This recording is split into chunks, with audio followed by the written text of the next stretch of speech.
सानो छँदा मैले आमालाई सोधेको थिएँ, आमा मरेको मान्छे कता जान्छन्? आमाले आकाशतिर देखाउँदै भन्नुभएको थियो, ऊ माथि आकाशमा। मैले कति माथि हो भनेर अड्कल लगाउन सकिनँ। त्यतिकैमा आमाले मलाई सोध्नुभयो, म होइन भने के गर्छेस् छोरा? मैले आकाशको चरा हेर्दै भनेको थिएँ, म चरा भनेर तपाईलाई भेट्न आउँछु।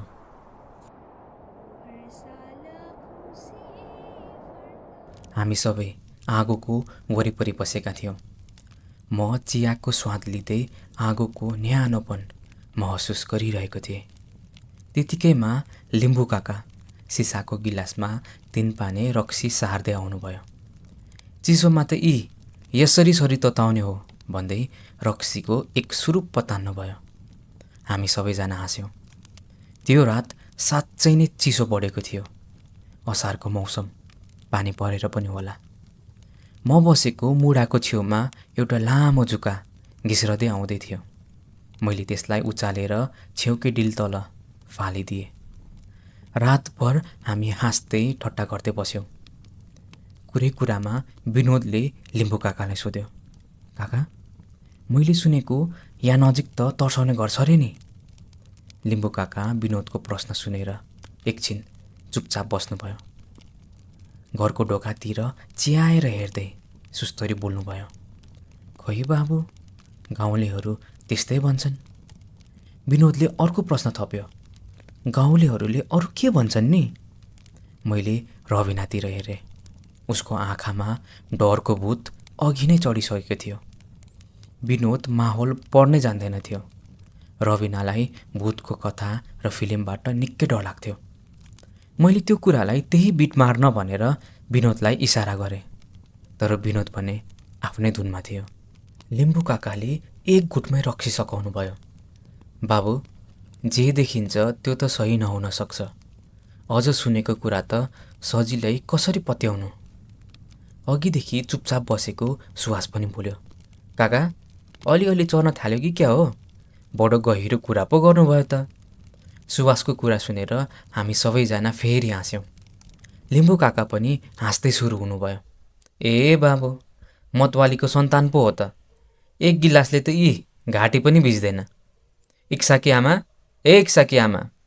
यति भन्दै लिम्बू काका ढोकातिर हेर्दै बोलाउन थाल्नुभयो। 3-4 पटक बोलाउँदा पनि कोही नआएपछि उहाँ लिम्बू भाषामा बरबराउन थाल्नुभयो। सायद अर्को गिलास थप्न चाहनुहुन्थ्यो।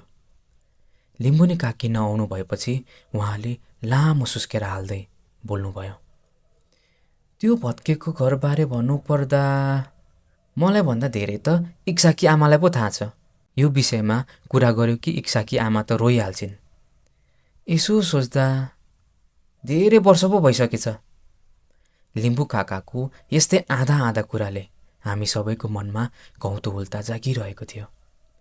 के कुरा हो र त्यस्तो आँसु नै आउने काका? यो पटक भने विनोदले मेरो मनकै प्रश्न बाहिर निकाल्यो। लिम्बू काकाले अगुल्टो चलाउँदै आगोलाई अलि सानो बनाउनु भयो अनि कथा सुरु गर्नुभयो। अगुल्टो चलाउँदा आगोको झिर्का उडेर मेरो खुट्टा नजिकै आएको थियो। बिस्तारै त्यो झिल्का खरानी भयो। अघि यो बाबुले भने जस्तै त्यो भत्केको घरबाट हरेक रात आवाज आउँछ। कहिलेकाहीँ केटी रोएको आवाज आउँछ भने कहिले केटा रोएको। त्यही भएर गाउँलेहरू त्यहाँ जान डराउँछन्। 6-7 वर्ष अघि त्यो घर पहिरोले लगेको थियो। त्यसपछि त्यस्तो हुन थालेको। तर त्यो भन्दा पनि डरलाग्दो त त्यो घरमा बस्नेहरूको कथा छ। लिम्बू काकाको त्यो आवाजमा बिस्तारै हामी हराउँदै गयौँ। रातको समयबाट ओझेल हुँदै हामी बिहानै पख सगरमाथाको काखमा रहेको सोलुको सुन्दर गाउँमा पुगेका थियौँ। सोलुको त्यो गाउँ एकदमै सुन्दर थियो। चौरीहरू डुल्दै थिए। परतिर सगरमाथाले निच्च परेर हाँसिरहेको देखिन्थ्यो। जम्माजम्मी 20-30 वटा घरहरू थिए त्यो गाउँमा।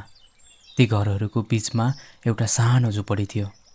त्यही झुपडीको छेउमा रहेको सानो गोठमा एउटी परीले जन्म लिएकी थिइन्। ती परीलाई कोखमा लिँदै देवी मायाले भनिन्, फुल जस्तै सुन्दर छिन् मेरी छोरी। उसको नाम नुमा। नुमा जन्मेको खबर सुनेर नुमाको बाजे दौडिँदै आउनुभएको थियो। नातिनीको सुन्दर आँखा देख्दा उहाँलाई आफ्नै छोराको याद आयो। अझ नुमालाई हातमा बोक्दा त आँसु नै खसेका थिए। नुमाको बुवा ठिक 3 महिना अघि पल्टनमा बित्नु भएको थियो। देवी मायालाई आफ्नो श्रीमान गुमाउँदा संसार खसे जस्तो भएको थियो। छोरी पेटमै थिइन्। घाँस दौरा गर्ने कोही पनि थिएन। बेला बेला घर छेउकै सङ्गीता आएर सघाइदिन्थिन्। देवी मायाको घर नुमाको बाजेको कमाइबाट नै चल्दै थियो। नुमाको बाजे फेदाङमा हुनुहुन्थ्यो। गाउँमा कोही बिरामी भए, भूत पिसाच भगाउने काम गर्नु परे नुमाको बाजेले नै गर्नुहुन्थ्यो। नुमाको बाजे बेला बेला भन्ने गर्नुहुन्थ्यो, यो धामी झाँक्रीको काम पनि गाह्रो छ। कमाएको जति सबै कता कसरी सकिन्छ थाहा नै हुन्न। यही एउटा अभिशाप सबै धामी झाँक्रीले नकार्नै सक्दैन। हुन पनि त्यस्तै हुन्थ्यो। नुमाको बाजेको हातमा पैसा भन्ने चिज अडिनै अडिँदैन थियो। बिस्तारै दिनहरू बित्दै गए। नुमाको बाजे पनि बुढेसकालको सिडी चढ्न थाल्नु भएको थियो। देवी माया भने पेटको समस्याले लुताएर लौरो जत्रो भइसकेकी थिइन्।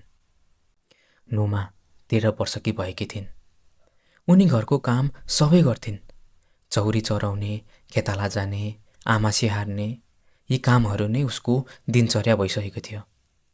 उनलाई पढ्ने मन हुँदाहुँदै पनि स्कुल जान पाइनन्। एक त पैसा हुँदैन थियो, अर्को त आमाको स्याहार गर्नमै दिन बित्थ्यो। आमाको औषधि उपचार गर्दा गर्दै ऋण बढेर तिर्नै नसक्ने भएको थियो। नुमाको बाजे पनि पहिले जस्तो उकालो ओह्रालो गर्न सक्नु हुँदैन थियो। पैसाको ब्याज माग्न शङ्कर काजी हरेक महिना आउँथ्यो। गाउँ नै थर्किने गरी कराउँथ्यो अनि अन्तिम भाका दिएर जान्थ्यो। देवी माया आँगनमा आँसु झार्दै रुन्थिन् अनि मनमा नै सोच्थिन्, बिरामी शरीरले ऋण थपेको थपे गर्नुभन्दा बरु मरेको भए जाति हुन्थ्यो। तर नुमालाई हेर्थिन् अनि उसको भविष्य के होला भन्ने चिन्ताले मर्न दिँदैन थियो। देवी माया साह्रै दुःख पर्दा आँगनमा बसेर गीत गाउने गर्थिन्। हर साल खुसी फाट्दा जतन गरी मनले टाले, त्यही साल माया फाट्यो, त्यसलाई पनि मनले टाले। यसपालि त मनै फाट्यो, केले सिउने केले टल्ने हो। देवी मायाको आवाज एकदमै सुमधुर थियो। नुमालाई पनि आमाको आवाज निकै मन पर्थ्यो। नुमा जन्मेदेखि देवी मायाले त्यही गीत अनगिनत पटक गाइसकेकी थिइन्। कहिले बितिसकेको श्रीमानलाई सम्झेर, कहिले बिस्तारै शरीरले साथ छोडेको सम्झेर, अनि छोरीको भविष्य सम्झिँदा त भक्कानिएर रुन्थिन्। नुमाको बाजे बेला बेला भन्नुहुन्थ्यो, बुहारी तिम्रो यति मिठो आवाज छ, तर किन यो दुःख लाग्दो गीत मात्र गाउँछौ? अरू गीत पनि गाउने गर। देवी माया केही जवाफ दिँदैन थिइन्। एक दिनको कुरा हो, रात अबेरसम्म पनि नुमा घर फर्किनन्। देवी मायालाई चिन्ता लाग्न थालेको थियो। ऊ दुखेको पेट समात्दै उकाले उकालो हिँडिन्। बिरामी मान्छे उकाले उकालो गएको देखेर सङ्गीता पनि सघाउन आइन्। दुवैजना मिलेर पुरै गाउँ खोजे, तर पनि नुमा कतै भेटिएन। देवी माया भुइँमा थचक्कै बसेर रुन थालिन्। सङ्गीताले एकछिन सोचेर भनिन्, दिदी नुमा कतै शङ्कर काजीकोमा पो छन् कि? त्यसपछि दुवैजना शङ्कर काजीको घरमा गए। नभन्दै त्यहाँ पुग्दा नुमा भेडा समातेर आँगनमा उभिरहेकी थिइन्। नुमालाई देख्ने बित्तिकै देवी मायाले उसको गालामा एक थप्पड हानिन्। नुमा केही नबोली भेडालाई त्यहीँ छोडेर रुँदै घर फर्किन्। आँगनमा देवी माया र सङ्गीतालाई देखेर शङ्कर काजी कड्कियो। यो पल्ट पनि 100 ब्याज तिरेनौ भने पुरै परिवारलाई जेल हालिदिन्छु। सङ्गीताले जवाफ फर्काउन लागेकी थिइन्, तर देवी मायाले रोकिन्। त्यसपछि दुवैजना घरतिर फर्के। फर्कँदै गर्दा सङ्गीताले जति सक्दो बल लगाउँदा पनि भेडा हिँड्न मानिरहेको थिएन। घर पुग्दा नुमा खाटमा सुक्क सुक्क गरेर रुँदै थिइन्। नुमालाई देखेर देवी मायालाई एकछिन छोरीको माया लाग्यो। छोरी बुहारी अबेर रात घर फर्केपछि नुमाको बाजे कोठामा आउनुभयो अनि सोध्नुभयो। देवी मायालाई पनि नुमा त्यति रातिसम्म शङ्कर काजीको घरमा के गर्दै थिइन् भनेर सोध्न मन थियो। नुमाले रुँदै भनिन्, म दिउँसो भेडा लिएर फर्किँदै थिएँ। बीच बाटोमा शङ्कर काजी आएर पैसा तिरेन भने सबै भेडा बाख्रा घर खोसेर लगिदिन्छु भन्यो। त्यसपछि म केही नबोली फर्किँदै थिएँ। त्यतिकैमा एउटा भेडा त जति गर्दा पनि फर्किन मानेन। त्यो त उल्टै शङ्कर काजीलाई पछ्याउँदै जान थाल्यो। त्यसलाई लिनु गएको अनि रात पर्यो अनि आमा आएर मलाई पिट्नुभयो। छोरीको कुरा सुनेर देवी मायाले भनिन्, छोरी मान्छे भएर रात परेपछि थपक्क नफर्केर अर्काको घरमा हुँदा के सोच्छन् अरूले? त्यति दिमाग छैन तेरो? त्यसो भए भोलिदेखि भेडा चराउन तपाईँ आफै जानु। नुमा पनि रिसाउँदै एउटा कुनामा चुपचाप बसिन्। नुमाको बाजेलाई भने भेडा फर्कन नमानेको कुरा सुनेर अचम्म लाग्यो। त्यो रात घरमा सबैजना चुपचापसँग सुते। भोलिपल्ट घाम उदाएको केही क्षण नपुग्दै सङ्गीता दौडिँदै आइन्। देवी मायालाई कानमा फुसफुस गरिन्। त्यसपछि दुवैजना उकालो लागे। नुमा भने भेडालाई खोरबाट निकाल्दै थिइन्। बिहान बिहानै आमा र सङ्गीता काकी दौडेको देखेर उसको मनमा पनि उत्सुकता जाग्यो। तर आमासँगको रिस उसको मनमा अझै थियो। देवी माया र सङ्गीता शङ्कर काजीकोमा पुग्दा थुप्रै मान्छेहरू भेला भइसकेका थिए। ती मान्छेहरूको बिचमा थिए नुमाको बाजे। नुमाको बाजे खोक्दै बोल्दै हुनुहुन्थ्यो, यो जाटा काजी, नामर्दको छोरा, अरू कोही नभेटेर मेरो नातिने पाइस्? तँलाई त मैले जानेको छु, बाहिर निस्की। सारा गाउँलेहरू भेला भएका थिए। भर्खर लागेको घाम फेरि बादलमै हराएको थियो। शङ्कर काजी बाहिर निस्किँदै बोले, के भन्न खोजेको ए बुढा, अलि बुझ्ने कुरा गर। नुमाको बाजे अझै कड्किनु भयो, अझ नबुझ्ने जस्तो गर्छस्? तैँले मेरो नातिनीलाई मोहनी लगाउन खोजेको होइनस्? शङ्कर काजीको अनुहार अलिकति कालो भयो, तर डरको भाव उसले आफ्नो आवाजमा आउन दिएन। हुँदै नभएको कुरा नगर। तिमी उमेरले पाएको छौ र अलिकति आदर गरेको। यस्तो हावा कुरा गर्न थाल्यो भने म उमेर हेर्दिनँ। के प्रमाण छ तिमीसँग? अब भने नुमाको बाजे झम्टिनै खोज्नुभयो। छेउमा भएको दुईजनाले च्याप्प समाते। म फेदाङमालाई सिकाउँछस्? तेरो वंशको सबै कर्तुत थाहा छ मलाई। त्यति भनेर उहाँ लिम्बू भाषामा फतफताउन थाल्नुभयो। बिस्तारै गाउँभरि हल्ला फैलियो। शङ्कर काजीले देवी मायाको छोरीलाई टुनामुना लगाउन खोज्दा भेडा पछि पर्यो भनेर। विनोद बिचमा बोल्यो, ए ठिकै परेछ, बोकाले भेडा पाएछ। हामी सबैजना गल्ल हाँस्यौँ। यो सुनाउनु भएको कथा त्यो पल्लो घरसँग कसरी सम्बन्धित भयो र काका? रविनाले प्रश्न सोधेपछि म पनि झसङ्ग भएँ। काकाले एकदम गम्भीर मुद्रामा बोल्नुभयो, अब जोडिन्छ त्यो घरसँगको कथा। शङ्कर काजीको घरमा घटेको त्यो घटनाको केही दिनपछि नुमाको बाजे खोला किनारमा भेटिनुभयो। उहाँको टाउकोबाट रगत बगिरहेको थियो। गाउँलेहरूले भेट्दा उहाँको सास गइसकेको थियो। धेरैले चिप्लेर लडेका कारण उहाँको मृत्यु भएको भन्ने अड्कल लगाए। तर कतिले शङ्कर काजीले बदला लिएको भन्ने कुरा पनि गर्थे। तर उसकै अगाडि भन्ने हिम्मत कसैको पनि थिएन। देवी मायालाई छाँगाबाट खसे जस्तो भएको थियो। पुरानो झुप्रोको एउटा मक्केको खापो पनि भत्केको जस्तै महसुस भयो। सास फेरे जस्तो लाग्छ, तर भन्छन् मरिसकेस्, तेरो भाग्य यति नै हो, भोग चलन गरिसके, सलहाको भाग्य मेरो, मर्ने बाँच्ने ठेगान छैन, भाग्य फाटे सिउँथे बरु, तर मन सिउने केले हो। देवी मायाको दुःखको पहाडमा अर्को उकालो थपियो जब सङ्गीता पनि एउटा लाहुरेसँग भागेर गएको खबर सुनिन्। उसलाई साथ दिने केवल उनी मात्र त एक थिइन्। बिस्तारै दिनहरू बित्दै गए। देवी मायाको बाँच्ने रहर समयसँगै हराउँदै गएको थियो। ऊ न खाना राम्रोसँग खान्थिन् न औषधि। नुमालाई पनि आमाको निकै चिन्ता लागेर आउँथ्यो। एक दिन एउटा लक्का जवान केटा देवी मायाको घरमा आइपुग्यो। शङ्कर काजीको भतिजा हो भन्दै नुमाको हात माग्यो। नुमासँग बिहे गराइदिए सबै ऋण चुक्ता हुने कुरा पनि भन्यो। देवी मायालाई आफू धेरै बाँच्छु जस्तो लागेको थिएन। त्यसैले छोरीको हात मन नलागी पनि अरूलाई दिन बाध्य भइन्। आफू जस्तो ऋण र दुःख छोरीले नपाओस् भनेर छोरीलाई सुम्पिदिन्। नभन्दै केही दिनपछि देवी मायाले पनि संसार छाडिन्।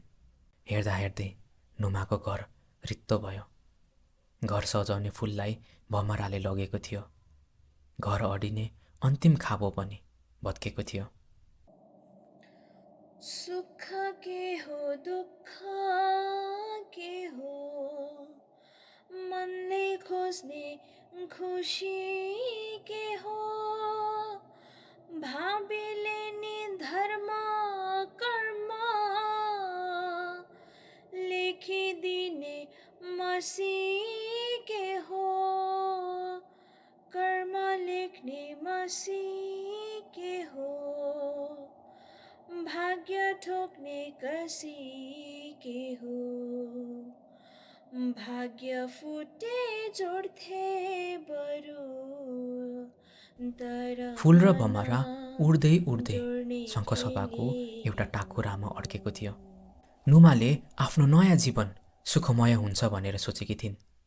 तर उनी आगोको लपटाबाट निस्केर ज्वालामुखीको मुखमा पुगेकी थिइन्। नुमाको श्रीमान हरेक दिन रक्सी खाएर आउँथ्यो अनि उसलाई पिट्थ्यो। बिहान साँझ हरेक समय नुमा रोइरहेकी हुन्थिन्। नुमाको हरेक दिन त्यसरी नै बितिरहेको थियो। नुमाको सुन्दर मुहार देखेर गाउँका धेरै केटाहरूले आँखा लगाउँथे। नुमाको श्रीमानलाई त्यो कुरा फिटिक्कै मन पर्दैन थियो। त्यसैले एक दिन माथिको बेला उसले तातो तेल नुमाको अनुहारमा खन्याइदिएको थियो। त्यो घटनाले नुमाको अनुहारको देब्रे भाग पुरै जलेको थियो अनि कहिले नमेटिने दाग बसेको थियो। त्यो दिनदेखि नुमाले दाग लुकाउन घुम्टो लगाउन थालेकी थिइन्। करिब 1 वर्षपछि नुमाको गर्भबाट एउटी सानी नानीको जन्म भयो। नुमाको श्रीमानलाई छोरा चाहिएको थियो। त्यसपछि त छोरा नपाएको न्युमा हरेक दिन झगडा हुन्थ्यो। एक दिन छेउकै गाउँबाट एक जोडी लाउरे र उसको श्रीमती पल्टनबाट फर्किँदै थिए। नुमा घर लिप्दै थिइन्। उसको घुम्टो खसेको उसलाई पत्तै थिएन। परबाट लाहुरेनीले नुमा नानी हो भनेर सोधिन्। नुमाले हत्तनपत्त घुम्टो ओढिन्। लाहुरेनीले नजिकै आएर हेरिन्। नुमाको अनुहारको देब्रे भाग पुरै जलेको थियो। नानी मलाई चिन्यौ? म सङ्गीता काकी। सङ्गीता काकीको नाम सुन्ने बित्तिकै नुमा अँगालो हाल्दै रोइन्। त्यसपछि नुमाले सारा कुरा सङ्गीतालाई सुनाइन्। सङ्गीताले नुमाको घर नजिकै नयाँ घर बनाउन लागेको कुरा भनिन्। त्यो सुनेर नुमाको ओठमा धेरै पछि मुस्कान आएको थियो। सङ्गीता काकी आउनु भएपछि नुमालाई थोरै आड र भरोसा थपिएको थियो। बिस्तारै नुमाको प्रतिकार बढेको देखेर उसको श्रीमान झन बढी रिसाउन थालेको थियो। एक दिन नुमाको श्रीमानले आफ्नै छोरीलाई मार्ने धम्की दियो।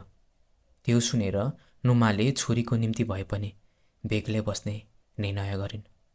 सङ्गीताले नुमालाई जुनै बेला पनि आफ्नो घर सम्झेर आउनु भनेकी थिइन्। भयो भने आफ्नै छोरी जसरी राख्छिन् भनेर पनि भनेकी थिइन्। एक दिन शङ्खसभामा पुरै हावाहुरी चलिरहेको थियो। दिउँसै रात परे चाहिँ अँध्यारो भएको थियो।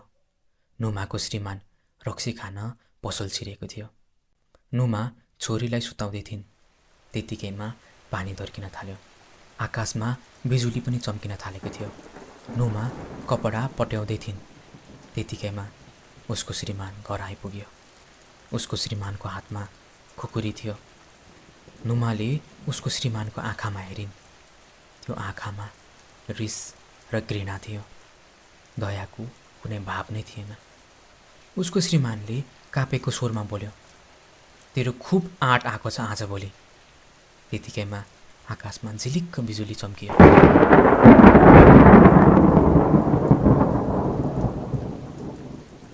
नुमाको घरबाट रोएको कराएको आवाज पर परसम्म गुन्जिरहेको थियो। सङ्गीता नुमालाई आफ्नो घरमा पर्खिरहेकी थिइन्। उनीहरू दुवैको अघिल्लो दिन नै कुरा भएको थियो। नुमाले श्रीमानसँग छुटिएर सङ्गीता काकीको घरमा बस्ने योजना बनाएकी थिइन्। त्यो दिन कसैले आकाशबाट समुद्र खन्याए जस्तै गरी पानी परिरहेको थियो। दिउँसो परेको पानी भोलिपल्ट बिहान मात्रै रोकियो। रातभरमा गाउँका धेरै घरहरू पहिरोले पुरिएका थिए। ती पुरिएका घरहरूमा नुमाको घर पनि थियो। नुमाको आधा घर पुरै पहिरोले लगेको थियो। सारा गाउँलेहरू मिलेर उद्धारका लागि सघाउन आएका थिए। सङ्गीता र लाहोरे नुमाको घर पुग्दा उनीहरूको आँसु थामि नै सकेन। नुमाले आफ्नो छोरीलाई कस्सेर पकडेकी थिइन्। नुमा आफू माटोले पुरिए पनि छोरीलाई भने अलिकति पनि माटोले नभेट्ने गरी समातेकी थिइन्। अन्त्यमा नुमाको सबै परिवारको पहिरोले थिचेर मृत्यु भयो। भनेपछि त्यो दिनदेखि तर्साउन थालेको रहेछ, सुवासले भन्यो। लिम्बू काकाले केही पनि जवाफ दिनु भएन। उहाँको आवाज मलिन भइसकेको थियो। सायद सबैजनाको आत्मा त्यही भएर भड्किरहेको होला, विनोदले थप्यो। लिम्बू काकाले कुरा थप्नुभयो। त्यो दिनदेखि नै हो गाउँमा त्यो घरमा भूत छ भनेर हल्ला फैलिएको। हामीले पछिबाट त्यो घरको पूजा गर्यौँ। पुजारीले भनेको थियो, नुमाले धेरै दुःख पाएकोले उसको आत्मा अझै पनि त्यहीँ रुँदै बसिरहेको छ। उसको श्रीमानले भने सजाय स्वरूप उसको आत्मा त्यहीँ अड्किरहेको छ। उसको छोरी भने चराको जुनी लिएर जन्मिसकेकी छिन्। त्यतिकैमा ढोकाबाट लिम्बुनी काकी आउनुभयो। नानीहरू, अब त अबेर रात परिसक्यो, सबैजना सुत्नु होला है। लिम्बू काका पनि बसेको ठाउँबाट उठ्दै बोल्नुभयो। ए सङ्गीता, मलाई माफ गरिदेऊ है। लिम्बुनी काकी लिम्बू भाषाबाट बोल्दै काकालाई सम्झाउँदै हुनुहुन्थ्यो। मेरो दिमागमा भने पहिरो जानु अघि के भयो होला भनेर अड्किरहेको थियो। भोलिपल्ट बिहान आकाश खुल्ला भएको थियो। हामीले लिम्बू काका र काकीलाई धन्यवाद दिएर बिदा भयौँ। हामी त्यो भत्केको घर नजिकै पुग्दा परेवा नै परेवा वरिपरि बसिरहेको थियो। विनोदले त्यो परेवाहरूलाई धपाउँदै मुर्र उडायो। मलाई मनमनै लाग्यो, सायद नुमाको छोरी परेवा बनेर उसको आमालाई भेट्न आइरहन्छे। सानो छँदा मैले आमालाई सोधेको थिएँ, आमा, मरेको मान्छे कता जान्छन्? आमाले आकाशतिर देखाउँदै भन्नुभएको थियो, ऊ माथि आकाशमा। मैले कति माथि हो भनेर अड्कल लगाउन सकिनँ। त्यतिकैमा आमाले मलाई सोध्नुभयो, म भइन भने के गर्छेस् छोरा? मैले आकाशको चरा हेर्दै भनेको थिएँ, म चरा भनेर तपाईलाई भेट्न आउँछु।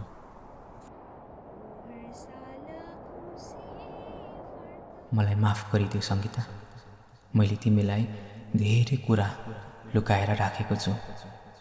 तिमीसँग मनमा नै हजारौँ पटक माफी मागिसक्यो होला, तर तिम्रो अघि माफी माग्ने मेरो साहस कहिले आएन। त्यो पहिरो गएको दिन नुमाको बुढा र मसँगै थिए। मैले मातेको सुरमा त्यसलाई सबै कुरा बताइदिएको थिएँ। यदि त्यो दिन मैले त्यसलाई नभनेको भए नुमा आज पनि जिउँदै हुने थिइन्। पहिरो हटाउँदा नुमाको बुढाको छातीमा खुकुरी गाडिएको थियो। सम्भवत नुमाले आफ्नो श्रीमानको हत्या गरेकी थिइन्। त्यसैले त्यो नामर्दको आत्मा अझै पनि त्यो घरमा भड्किरहेको छ। हरेक रात नुमाको आत्माले त्यो पापीको आत्मासँग बदला लिइरहन्छ। कोठामा आवाज आएर इक्सा निन्द्राबाट बिउजिन्। आमा, के भयो? इक्साले सोधिन्। सङ्गीताले आफ्नो श्रीमानलाई खाटमा राख्दै भनिन्, केही होइन छोरी, सुत। तिम्रो बाबा फेरि निन्द्रामा बरबराउँदै हुनुहुन्छ।